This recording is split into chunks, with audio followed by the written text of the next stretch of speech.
सभी बच्चे ध्यान दें। आज हम पढ़ेंगे मिक्स्ड कॉम्बिनेशन ऑफ सेल्स या हिंदी में सेलों का मिश्रित क्रम संयोजन। यहाँ पर ब्लैक बोर्ड पर देखिए, ये एन सेल्स हैं, प्रत्येक का ईएमएफ ई है, इंटरनल रेजिस्टेंस आर है और इस तरह एन सेल जोड़कर एक सीरीज बनाई गई है। फिर ये दूसरी सीरीज, इसी तरह से कुल एम सीरीज बनाकर सभी सीरीज के पॉजिटिव पॉइंट को ए पर और नेगेटिव पॉइंट को बी पर जोड़ दिया गया है। तो इस तरह से जो ये संयोजन है ये मिश्रित क्रम संयोजन है। क्यों? इसमें सीरीज भी है और इसमें पैरेलल भी है। सीरीज बनाकर फिर सीरीज को पैरेलल में जोड़ा गया और फिर ए और बी के बीच में एक एक्सटर्नल रेजिस्टेंस आर जोड़ दिया गया है, जिससे इसमें करंट आई चलती है। बेटा ध्यान रहे, प्रत्येक सेल का ईएमएफ ई है तथा इंटरनल रेजिस्टेंस आर। इस चीज को यहाँ पर मैंने लिख दिया है, हिंदी वाले बच्चे भी समझे, बिल्कुल सिंपल लैंग्वेज में लिखा है। In the given combination M series each of N cells are connected between the points A and B. EMF and internal resistance of each cell R, E and small r respectively. External resistance is R. अब एक एक करके हर step बेटा इसमें लिखते जाएंगे और समझते जाएंगे। हमारा एम है कि रेजिस्टेंस कैपिटल R में करंट I मैक्सिमम कब हो। तो यहाँ सबसे पहले लिखेंगे EMF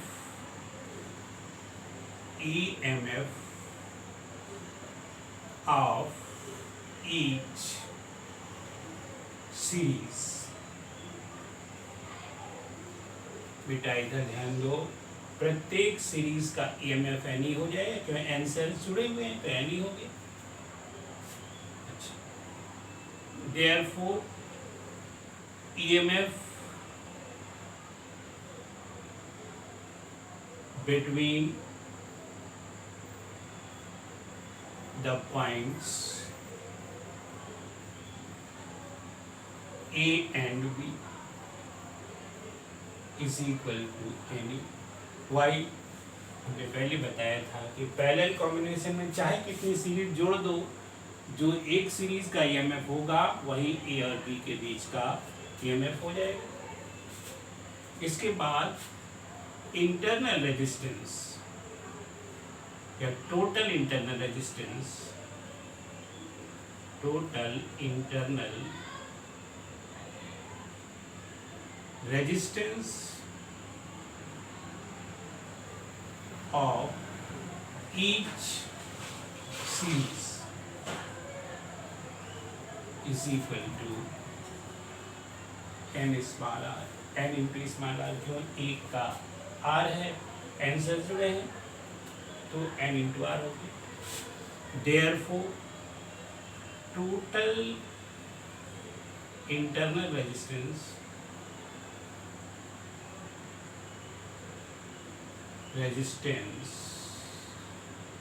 ऑफ द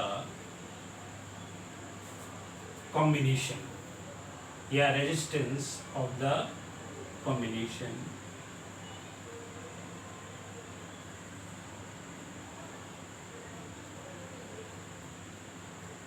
इधर बेटा ध्यान दीजिएगा, ये हो जाता है जितना एक का रेजिस्टेंस हो एन आर और जितनी सीरीज पैरेलल में लगाई गई है तो एम सीरीज लगाई गई है तो अपान एम हो जाएगा। यानी एन आर एक सीरीज का है डिवाइडेड बाई एम सीरीज, तो N R upon M. Therefore total resistance, बहुत अच्छी तरह से एक बार ध्यान रखिए, total resistance of the circuit.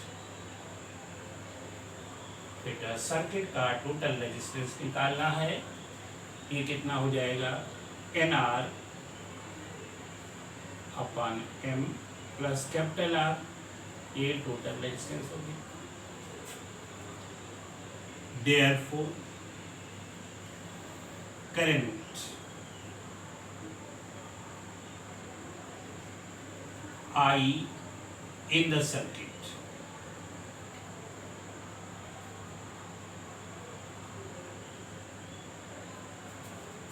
is given by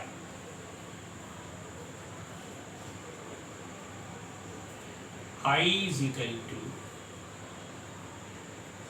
total EMF वो NE था,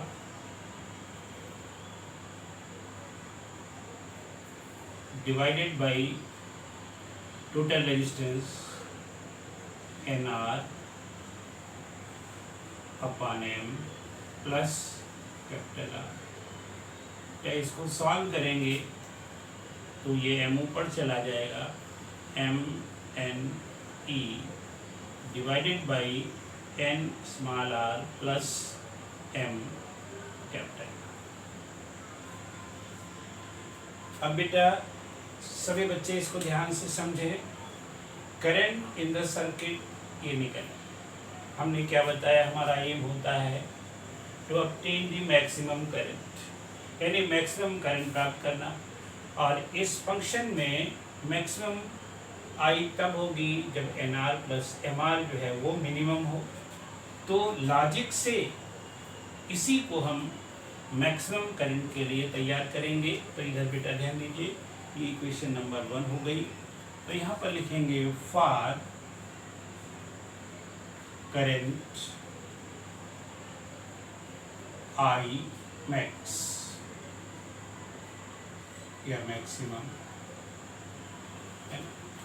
comma N are plus M R should be minimum।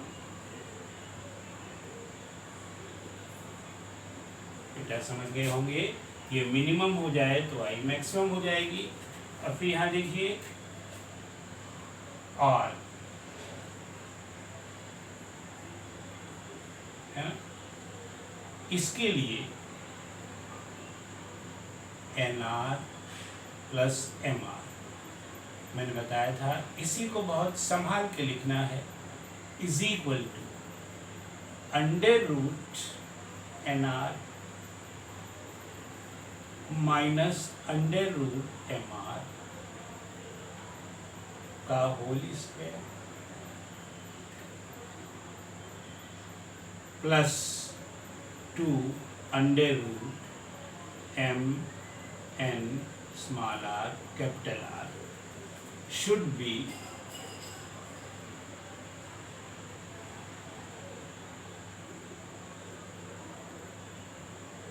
minimum।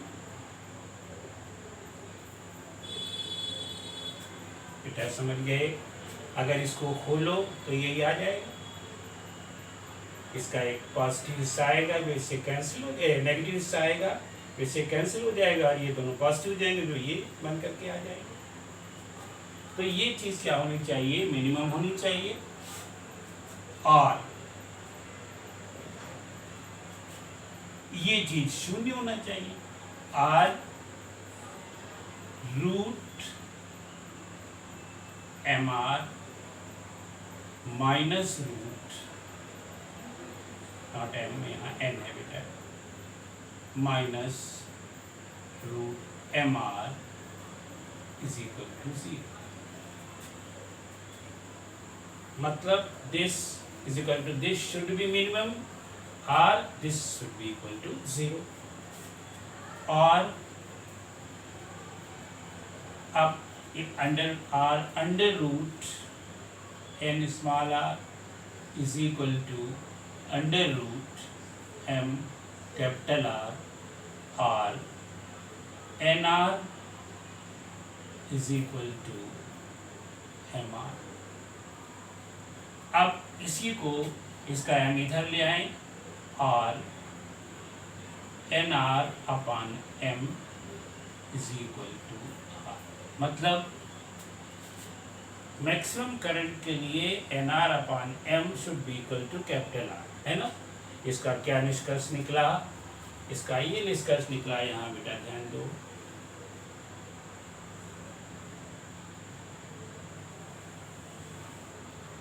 therefore for maximum current